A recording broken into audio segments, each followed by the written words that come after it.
Las plantas pueden parecernos hermosas, pero hay que tener en cuenta que podrían convertirse en una pesadilla. Y hablo de la vegetación real. Pueden poseer la capacidad de convertirse en mortales para los seres humanos. Hoy les traigo Horror Botánico 4. Plantas reales versus ciencia ficción. Comencemos.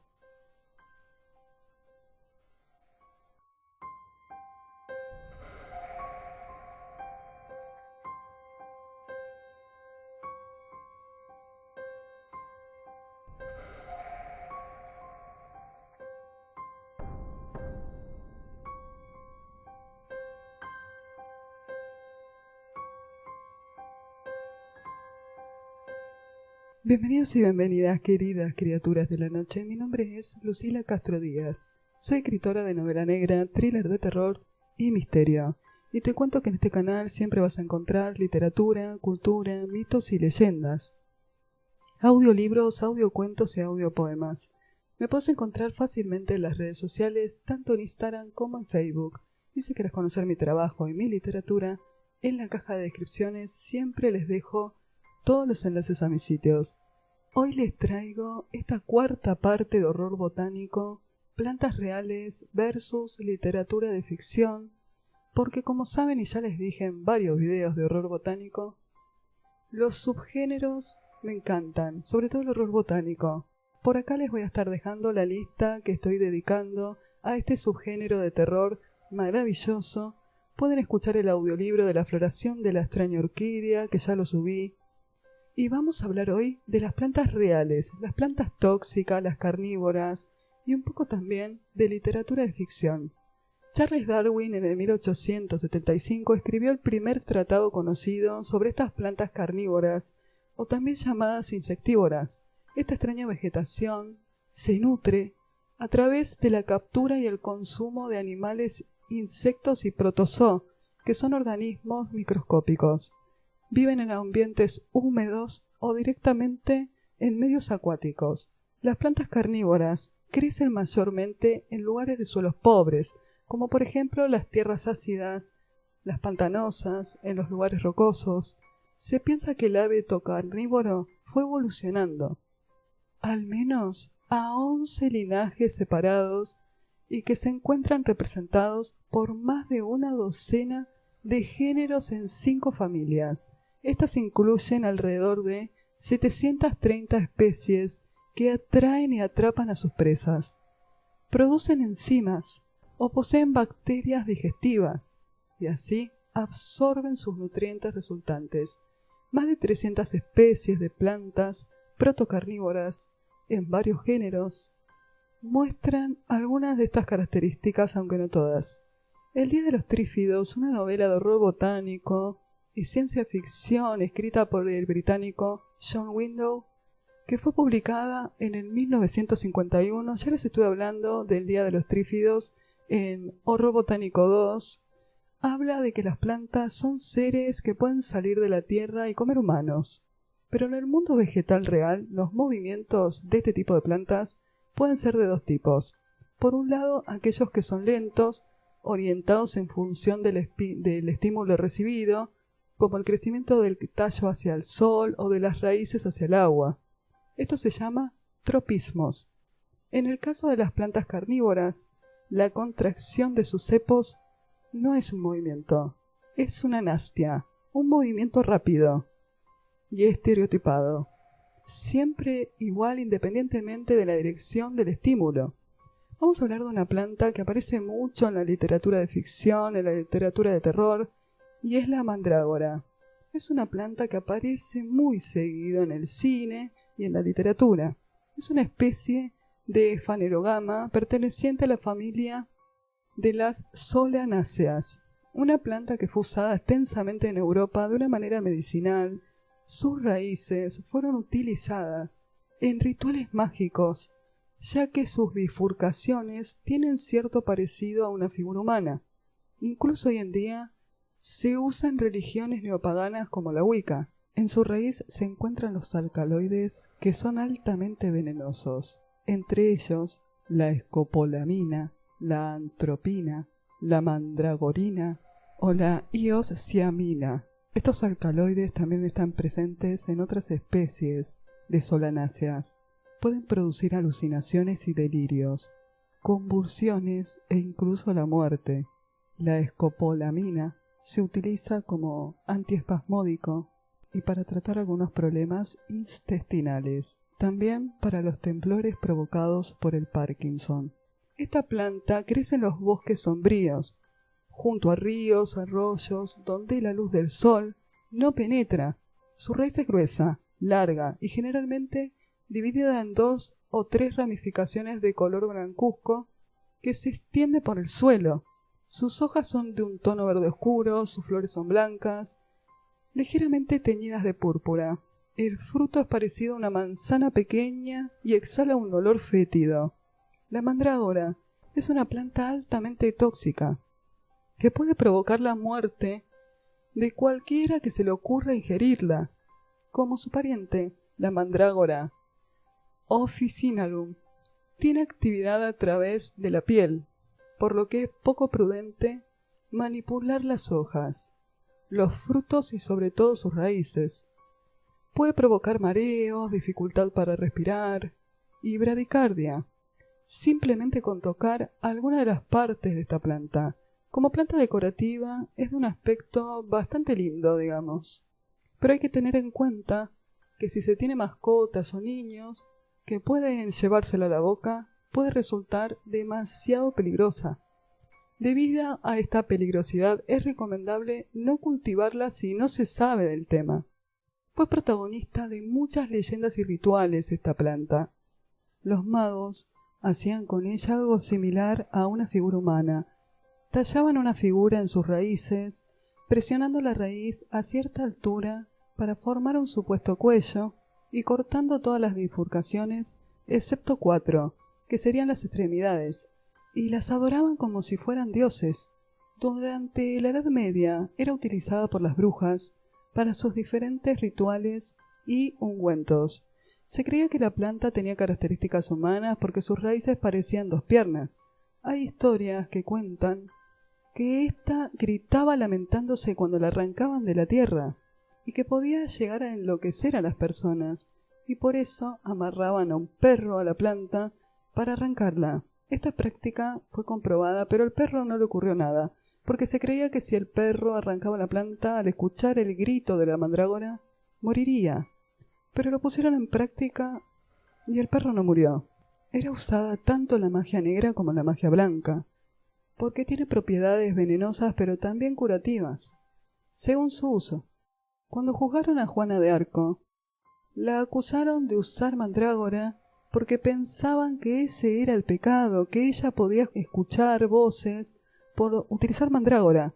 Se dice que esta planta favorece el líbido. Los antiguos alemanes la llamaban Alraune. La leyenda asegura que todas las raíces de mandrágora se transforman en hombrecitos de verdad, como pequeños duendes, que se dedican a favorecer al dueño de la planta. Una antigua referencia a su uso como droga para la fertilidad aparece nada más y nada menos que en Génesis 30:14, el primer libro de la Torá, y en la Biblia judía, conocida también por los cristianos como el Antiguo Testamento, cuando Raquel le dice a Lea que puede pasar la noche con su esposo a cambio de mandrágoras. Espera que estas plantas la ayuden a poder concebir. La raíz de la mandrágora también fue usada para cometer actos crueles y asesinatos. Se dice que solían darle vino con mandrágora a quienes iban a ser crucificados para que el fin les llegara pronto, y luego la planta crecía donde caían los fluidos corporales de estas personas crucificadas y debajo de los patíbulos. Se creía que las brujas le agregaban mandrágora a sus pociones y eso era lo que las hacía volar en sus escobas alrededor de todo el mundo. La planta también aparece en Romeo y Julieta de William Shakespeare. Ay, ay, ¿cómo es posible que al despertar de improviso no enloquezca ante tan espeluznantes horrores y emanaciones tan pestilentes, entre unos chillidos semejantes a lo de las mandrágoras, al ser arrancadas de la tierra, que hacen perder el juicio a los mortales que los escuchan. En Harry Potter y la Cámara Secreta, la profesora le muestra a Harry y a sus compañeros cómo cambiar la maceta de la mandrágora cuando era pequeña, y les dice que usen orejeras. El llanto de la mandrágora es fatal para quien lo escuche, le explica la profesora alardeando de sus conocimientos. Se agarra la mandrágora con firmeza y se extrae la maceta de un tirón.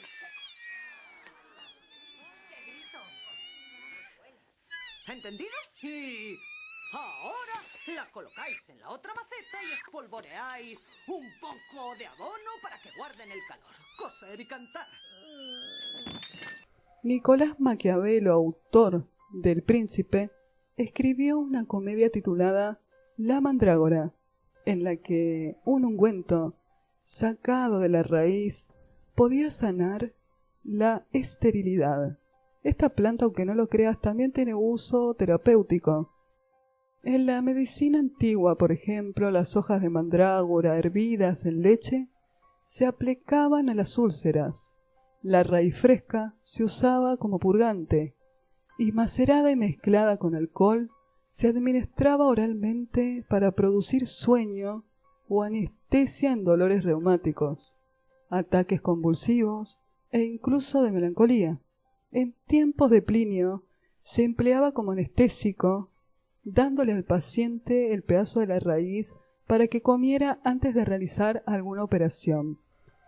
Vamos a hablar brevemente de algunas flores que resultan más aterradoras que en la ciencia ficción. Las plantas no tienen manos propiamente dicha, pero las flores rojas de la Chindantodentrum pentadactilo, conocida como manos del diablo, consiguen quizás que nos dé esa sensación de querer unir sus manos con las nuestras, como si estuviéramos echándole la mano a un demonio.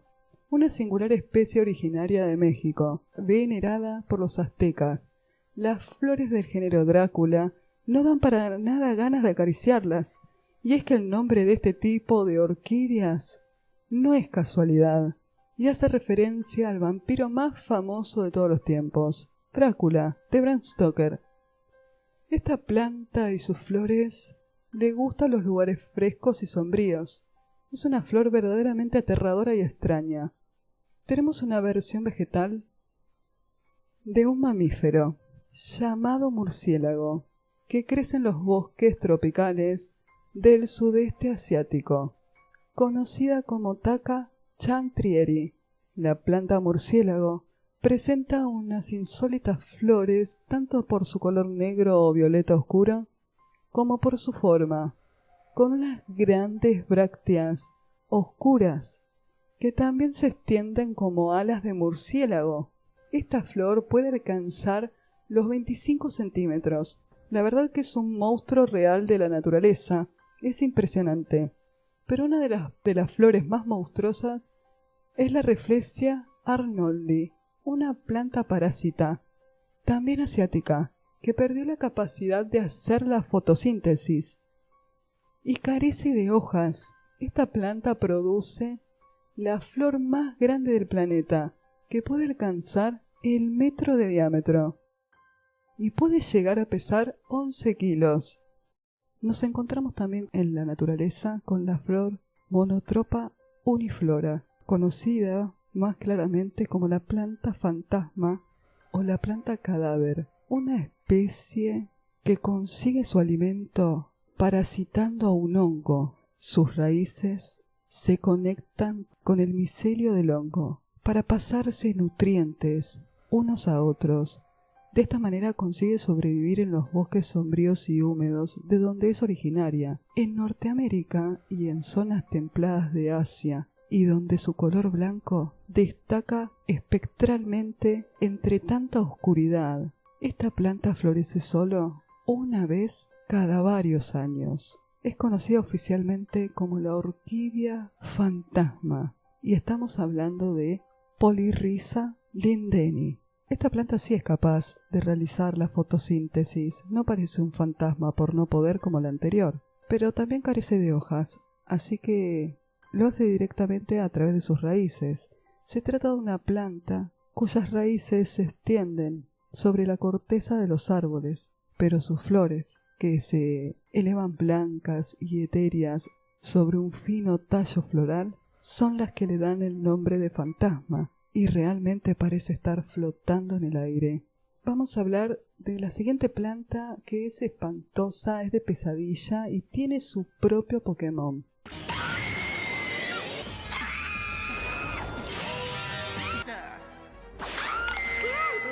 El nombre de la planta copa de mono o jarra es nepentes. Es una planta carnívora.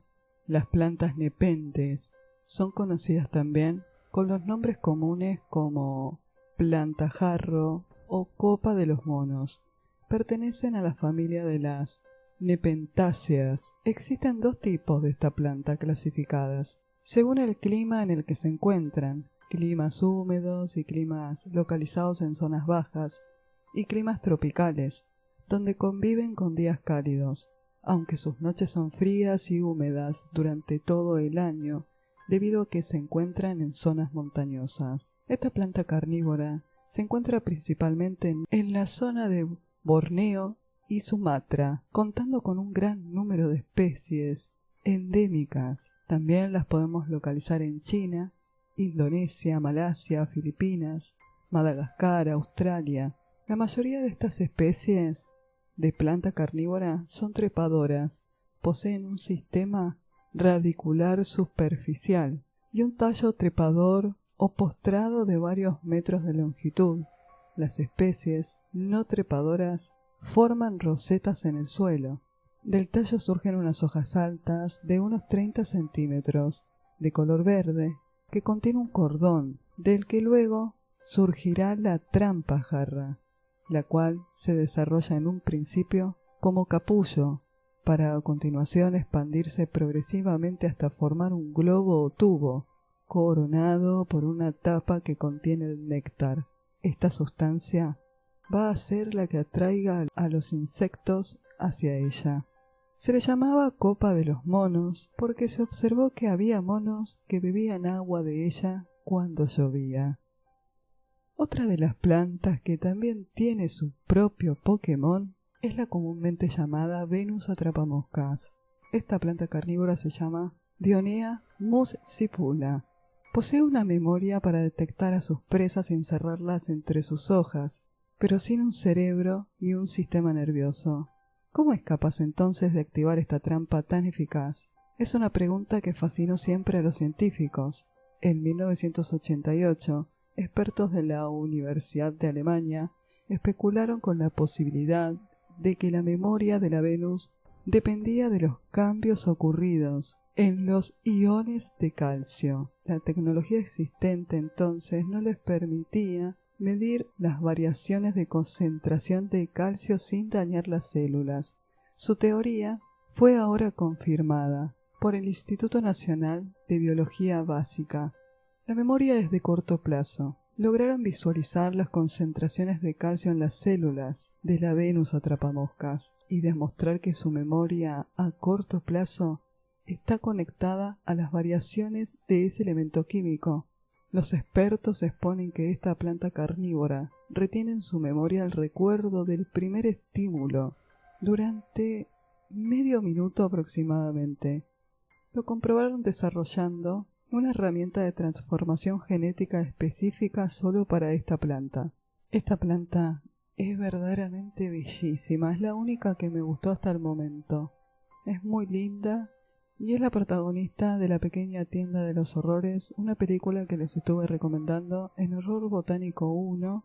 Por acá les voy a estar dejando la lista de todo lo que venimos grabando de horror botánico. Esta es la planta carnívora más famosa de todas, la más icónica, que podemos domesticarla, la podemos tener en nuestros hogares. La Venus atrapamoscas también se encuentra en California del Norte y Carolina del Sur en Estados Unidos. Esta planta se hizo popular y famosa por cerrarse de golpe al atrapar cualquier criatura que tenga la mala suerte de caer en sus fauces. Una vez que el insecto cae y se cierra, la flor en su interior tiene algo que adormece a los insectos y así va adquiriendo sus nutrientes. Esta planta fue estudiada durante décadas por investigadores y curiosos. Lamentablemente en la actualidad hay muchas más Venus atrapamoscas en macetas que en su entorno natural. Atrapamoscas es una planta carnívora que usa carnada para atraer a presas inocentes hacia su tracto digestivo. Presa estúpida, jamás sospecha nada. ¡Ay, Hasta el momento, todas las plantas y flores de las que le vengo hablando, en resumen, en mi opinión le ganan bastante a lo que es la ficción, porque estamos haciendo un versus. ¿Qué da más miedo? Si las plantas en el horror botánico, en el subgénero de terror, en la ciencia ficción, o si las plantas en la vida real. Déjame tu comentario, ¿qué te asustó más hasta el momento? ¿Cuál de todas estas plantas te pareció la más aterradora, tanto en su apariencia como en su toxicidad? Hay una planta bastante aterradora que casi envenena a nuestro querido Arthur Conan Doyle, el creador de Sherlock Holmes. Por acá te dejo la lista que le estoy creando a Arthur Conan Doyle. Este creador de uno de los iconos literarios más célebres de la historia estuvo a punto de morir, realizando una investigación arriesgada. Como todos sabemos, Conan Doyle era médico. Cursó la carrera de medicina en la Universidad de Edimburgo. Asistió a las clases del Dr. Bell. En el año 1879 había publicado su primer artículo médico. Lo hizo en una prestigiosa revista británica de medicina. Ahí recogió los efectos tóxicos de una de las plantas más venenosas, llamada Gelsemium elegans. Era conocida como raíz de pie del diablo, lo cual produce un alcaloide llamado gelsemina. Conan Doyle solía contar cómo había experimentado los efectos de esta planta en su propio cuerpo. Se administraba diariamente dosis crecientes de tintura de gelsenio. Sufrió diarrea, dolor de cabeza severo y una importante depresión. Suspendió el experimento porque le dio miedo morir. La gelsemina ataca el sistema nervioso central y puede provocar convulsiones, parálisis de los músculos, parálisis respiratoria y muerte por asfixia. El veneno casi mata a Conan Doyle. El autor usó esta experiencia para uno de sus relatos más célebres, El pie del diablo. Hay un montón más de plantas tóxicas. Intenté hacer una selección para que no se haga muy extenso este video. Seguramente te traigo una segunda parte de plantas reales versus ciencia ficción y terror, para que vayamos conociendo cuáles son las plantas más tóxicas que existen en nuestro planeta. Hay una gran variedad y la mayoría son terriblemente aterradoras, con formas extrañas como las que le traje el día de hoy. ¿Cuál de todas estas plantas te causó más impresión o terror? Y para vos, ¿quién gana, la ciencia ficción o las plantas reales? Déjame tu comentario. Si te gustó este informe, te invito a que te suscribas a mi canal y me dejes un comentario. Con los comentarios me ayudas a crecer para que siga subiendo contenido. No te olvides de activar la campana de notificaciones para que te avise cada vez que subo un video similar a este. Nos vemos en el próximo video.